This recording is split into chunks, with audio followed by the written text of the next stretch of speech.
What if, the dragon that changed everything, Tensura Fanfiction, author, ErogonWolf, a dragon floated through the infinite void, drifting into the very space where Veldanava was creating the world. Just as the creator put the finishing touches on his work, a deal was made.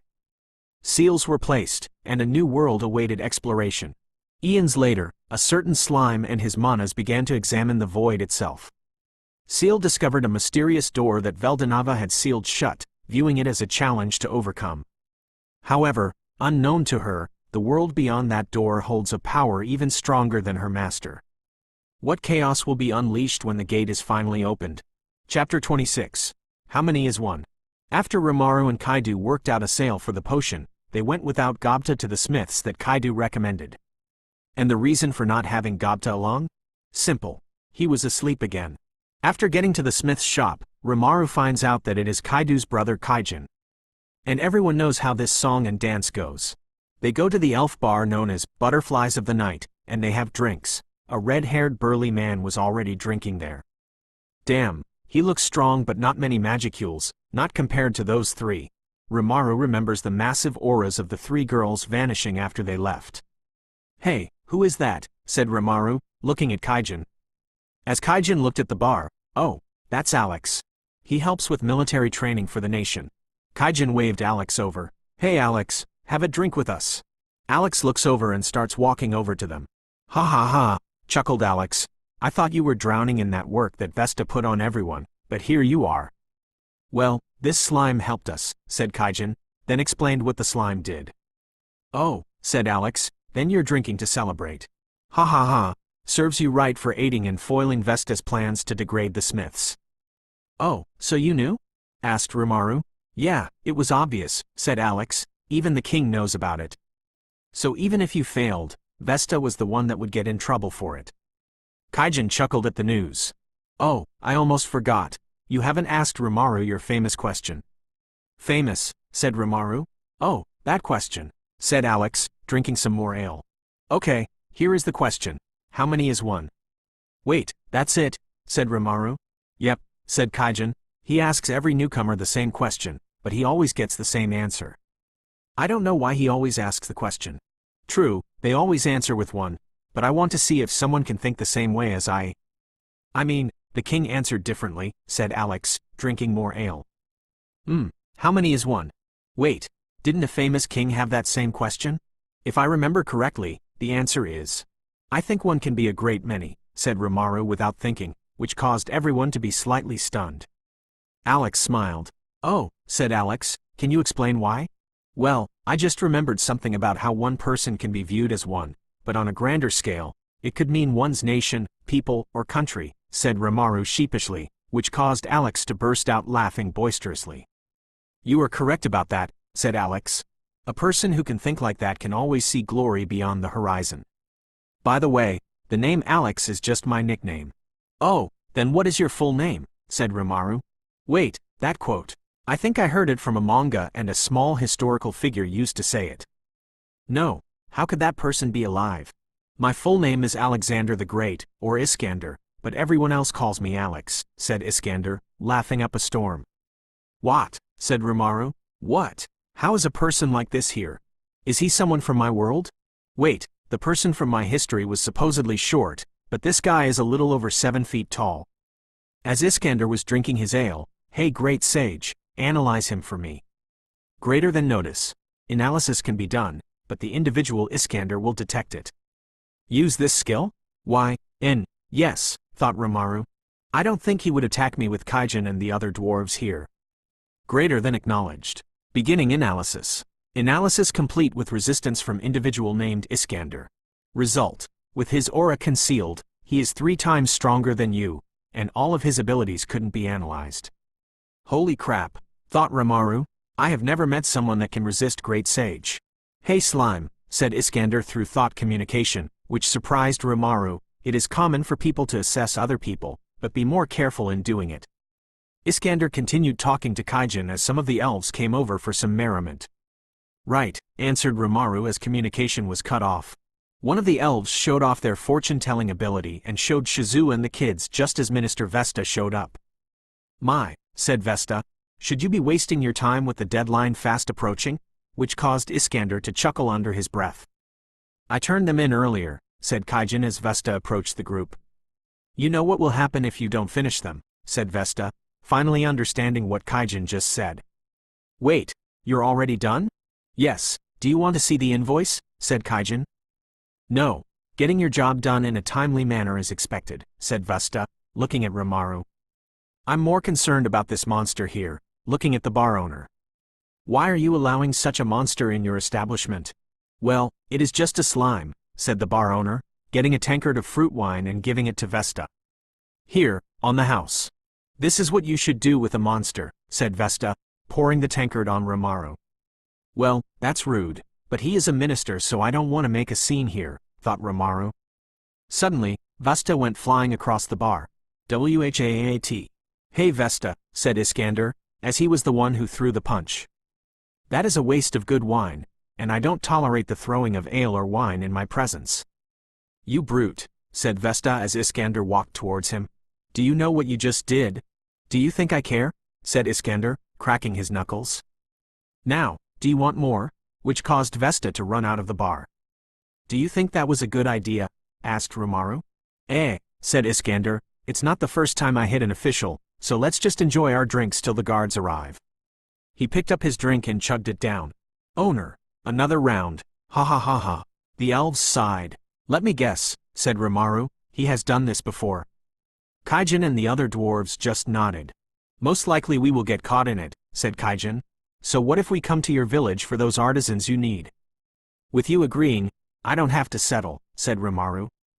A few hours later, the guards arrived and arrested Iskander along with Rimuru, Kaijin, and the dwarf brothers. Come on, brother, said Kaidu, you striking a minister? Wasn't me this time, said Kaijin. Iskander struck him before I could. He insulted Rimuru. Kaidu sighed. Still, I have to bring you in. Guard. They all were escorted to their cell with Gobta still sleeping in the cell. What the hell? Thought Rimuru. How is he still asleep? Chapter 27. Hersher vs. King. Before the bar incident, the three girls, Aliska, Tsurugi, and Tsukio, were examining the city, looking at the artisans' works, the foods, and drinks, when they sensed a particular presence. You feel that? Communicated Tsukio. Yeah, responded the other two. Looks like they're trying to get information about us, but they're not good at hiding, thought Aliska. I sense about two people, an elf and a Majin, thought Tsurugi. Who should we ambush first?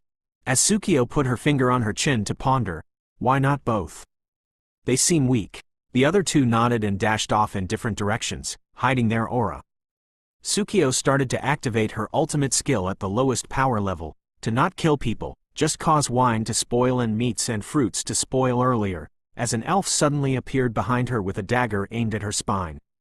Stop that now, said the elf like an order. She didn't realize she ran right into a trap, as Aliska was right behind her with a spear.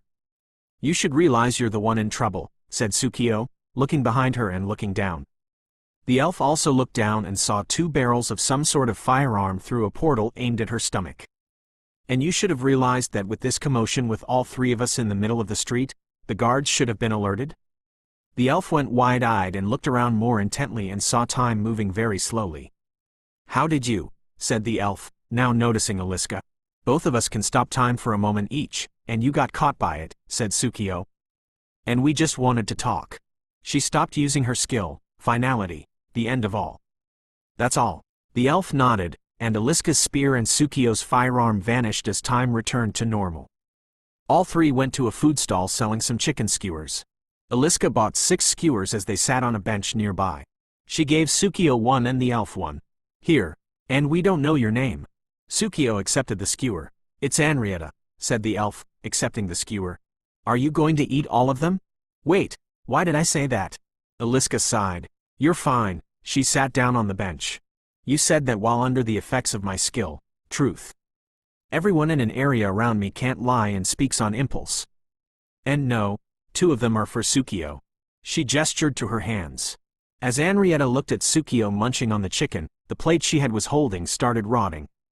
Like my truth, her finality is an area around her that accelerates the passage of time on anything and anyone rapidly. Right now, it just expanded to a few millimeters away from the skin. What a troubling skill, said Henrietta. And since you caught me, I was ordered by the king to observe you three due to your fiasco at the gate. I see, said Tsukio, finishing the skewer as the wood turned to dust and went for her second one. Luckily, I just used my aura instead of my skill. She was about to bite into it, but it vanished from her grasp by a person in front of her. If that happened, I would have to intervene before any deaths, said a woman with gray hair and blue eyes that radiate energy from within. Tsukio, she ate a piece of chicken. Benares, said Tsukio, hugging her. It's good to see you. Now I don't have to worry about my aura that much. She was hand-chopped by Benares. Ouch. You should learn control better, said Benares. Where is Tsurugi?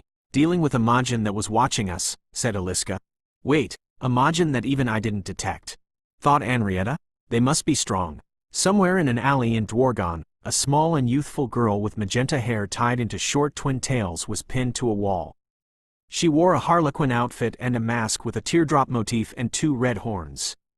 She was pinned by 3 swords, and a 4th was at her neck wielded by Tsurugi. So, why are you spying on us? No, I wasn't spying on you, said the girl. Laplace was coming and going here and I got curious. Laplace, said Tsurugi, thinking for a moment. Wait, from the Harlequin Alliance? The girl nodded her head vigorously.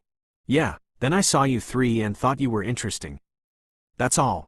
I see, said Tsurugi, lowering her blade from the girl's neck. As she did that, the other 3 blades unpinned from the wall, releasing the girl. I don't want to ruin a good relation, but may I ask your name? Oh, said the girl, checking her clothes then making a quick bow. The name is Tear the Teardrop. Tear, huh, said Tsurugi. Well, I will see you around. She started to walk off with a wave. Yes, see you around, said Tear. What a weird girl, but at least I didn't get on her bad side. She started to walk towards the mines before receiving a communication from someone and left the city. Dang it, Clayman, what do you have planned now? After a few hours, Tsurugi rejoined the rest of the group as Henrietta got a message from one of her subordinates. Why did he do that now? She said, sighing. She whispered, Damn Iskander. What did he do? Asked Benares. He struck a minister, said Henrietta, not realizing what she was saying. She held her hand to her mouth. Damn it.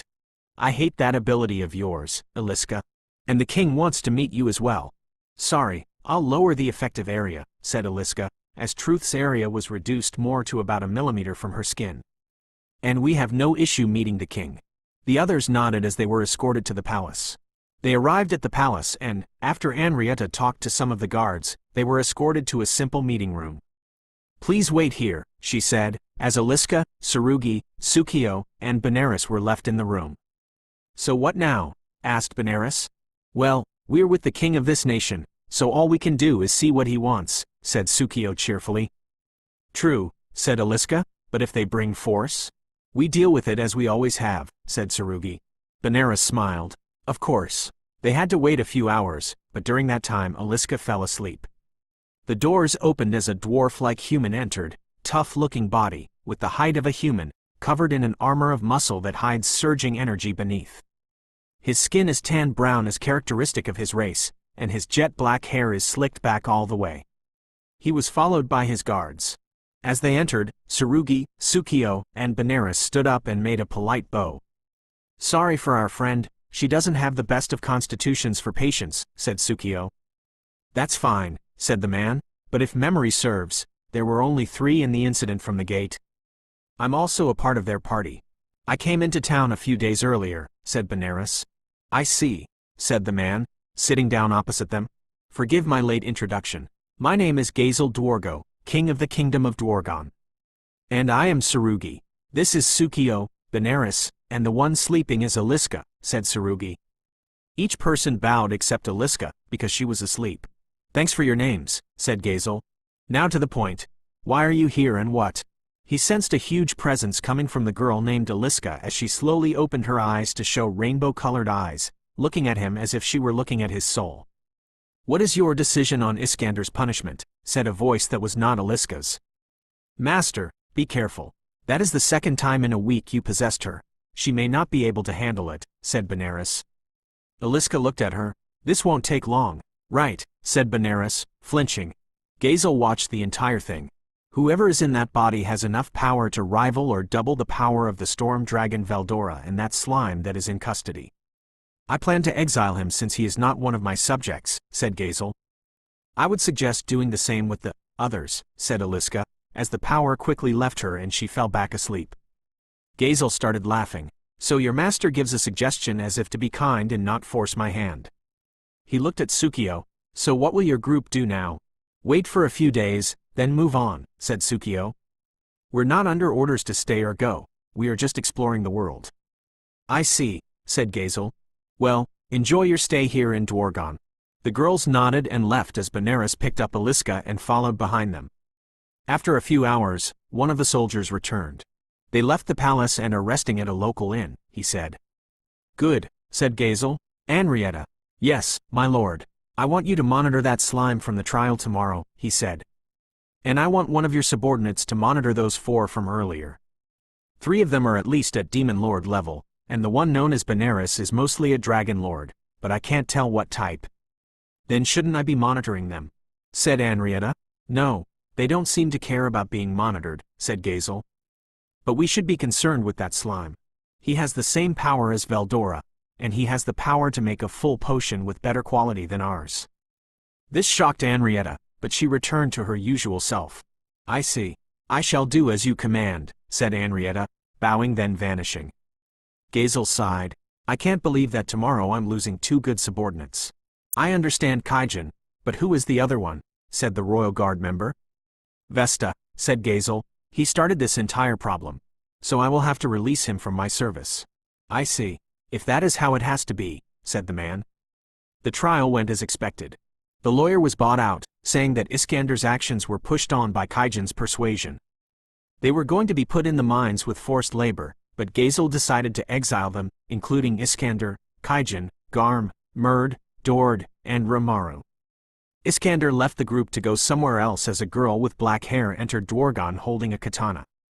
Iskander, you idiot, now I have to deal with your job, said the girl. Iskander heard her and said in passing, sorry, Grail. Chapter 28, Conqueror of Flames. In a meeting room in the Bloomond Guild Hall, Kaval's group with Handa were sitting on a couch.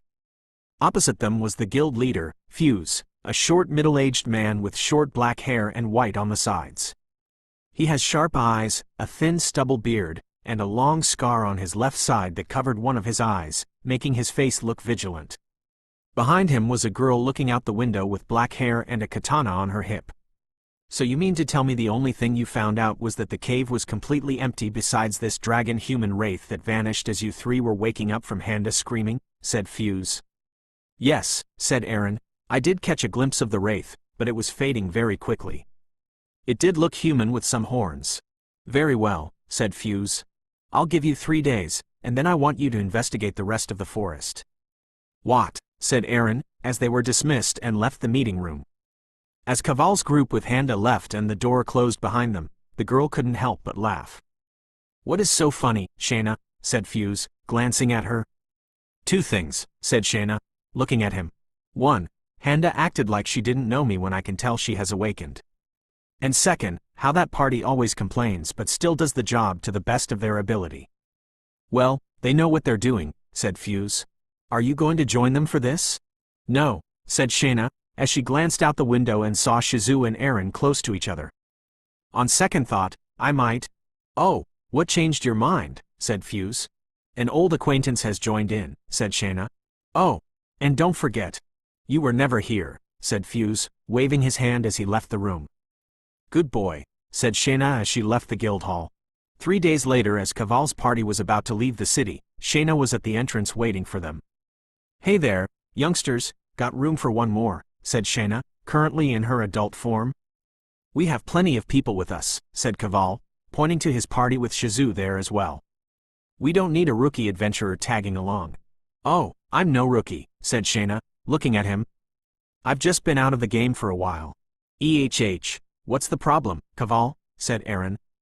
Looks like she is fully ready to go, so let her join. Don't I have a say? Said Kaval. I am the leader here. Handa's hand landed on his shoulder. Forget it. You know how she gets, said Handa, as Guido agreed, causing him to sigh. The name is Aaron and this is Kaval, Guido, and Handa, said Aaron, as each of them nodded. And this is Shizu, said Kaval. Another temporary member like you. The name is Shayna. It is a pleasure to meet you, said Shayna, making a small bow as they made their way to the forest of Jura.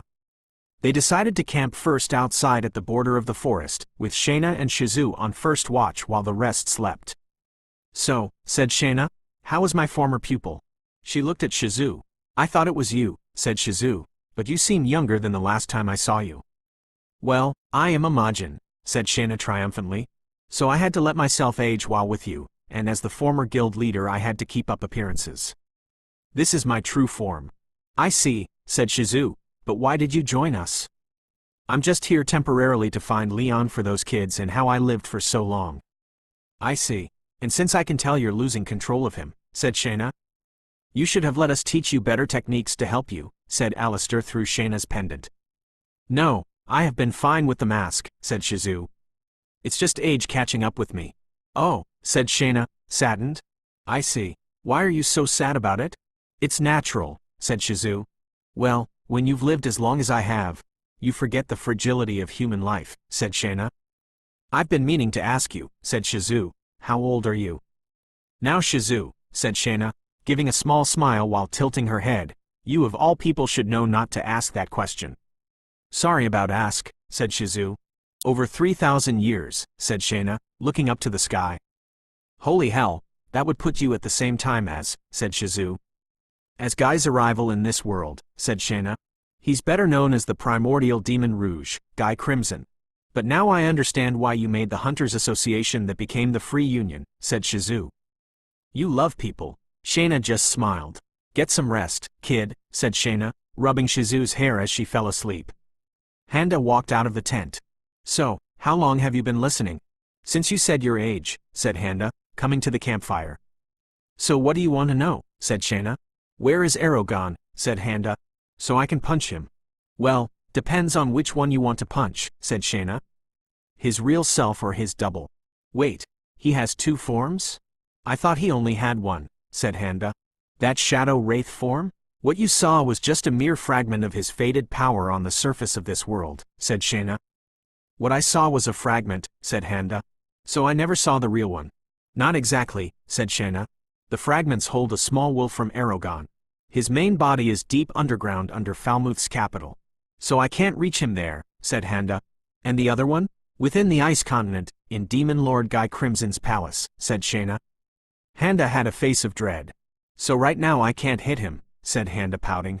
Not yet, but he does have a job for you, said Shayna. Oh, said Handa, getting serious. What does he want me to do?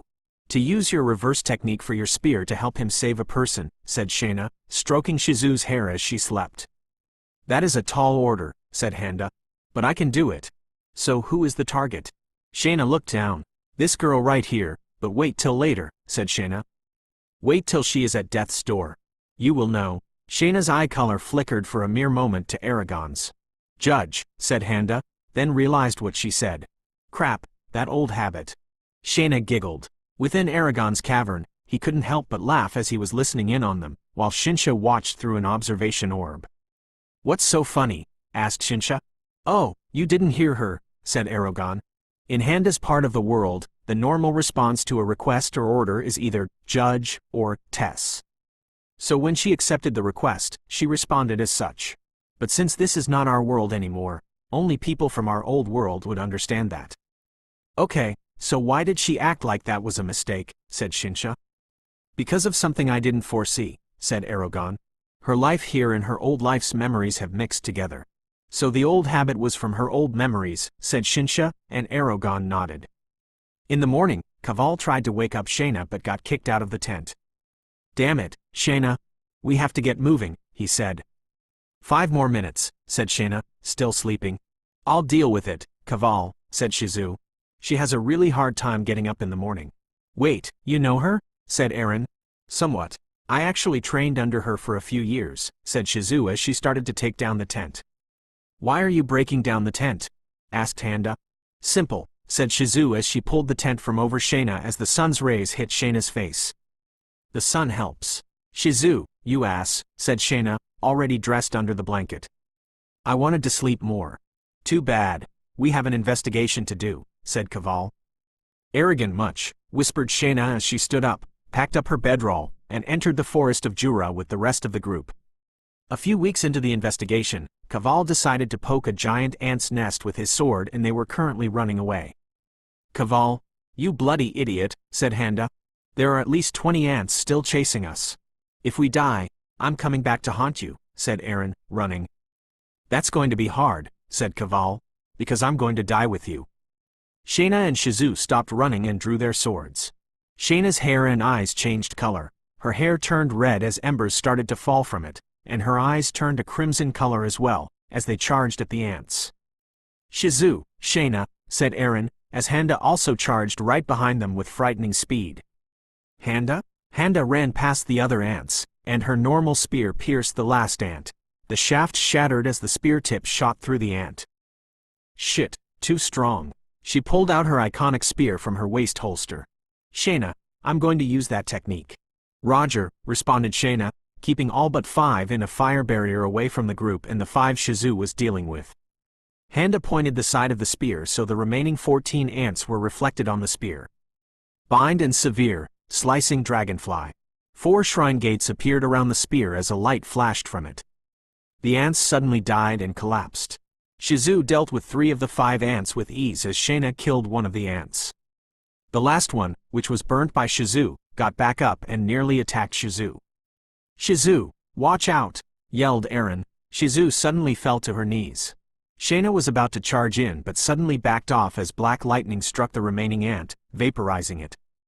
The impact caused Shizu's mask to fall off her face. Man, said a voice in the dust cloud from the lightning strike. Black lightning is way overpowered. Not one to use in crowded places. The dust settled to reveal a slime with Shizu's mask on its head. A slime? Said Aaron. Yeah, said Rimaru. Got a problem with that? Oh no, said Aaron, it's just surprising, that's all. Shayna and Handa were helping Shizu up. You alright? Whispered Shayna. Yeah, said Shizu, nearly exhausted. I managed to stop Ifrit from coming out. Rimaru approached them. Here, I think this is yours. Rimaru held out Shizu's mask, and she accepted it. Thanks, said Shizu as she put it back on. They were escorted to Rimaru's small village that was slowly turning into a town. After a few hours, Rimaru found Rigard. How are the guests doing? Rimaru asked as they were heading to the tent that houses them. Well, said Rigard, they said they were hungry and... He opened the tent. Caval, Guido, Aaron, and Handa were stuffing their faces with meat. Shizu ate with a calm disposition through the mask. Shayna barely ate. Wait, I think I've seen those 4 before, thought Rimaru. Answer. These were the same 4 adventurers from Veldora's cave. Report. The one known as Shayna has a high amount of magicules but is keeping it concealed. Probability of them being Imogen is high. I see, thought Rimaru. So, why are you guys in the forest of Jura? As Caval started explaining why they were there, Shayna kept an eye on Shizu and Rimaru. Why is Erogon so interested in this slime? He even ordered us not to interfere with him too much as long as it doesn't expose who gave the order. She looked at Shizu. And for her. I do feel bad for her condition, but how will he keep her alive? Wait, so that's why he gave Handa that order. As Caval finished explaining, and that's why we're here, but Shizu and Shayna tagged along since they were heading this way. Well, I'm not a bad slime, slurp, said Rimaru, which got Shizu and Shayna to snicker. Wait, they understood that reference? I know Shizu looked Japanese, but Shayna knew it? Well, you can stay in town while you do your investigation around here. Thanks, said Caval. They started to walk around the town as Shizu and Shayna went to a hill that overlooked the town. As they reached the hill, Shayna looked at Shizu with determination. How long has he been doing that? She said. For a few months now, and it's getting worse, said Shizu. So that's why you left the school, said Shayna, which surprised her. Hey, I like keeping track of my pupils and what they're up to. Info on you came easier than my target. Your target, said Shizu as she saw Rimaru approaching. Someone that I love, and that is all I will say, said Shayna.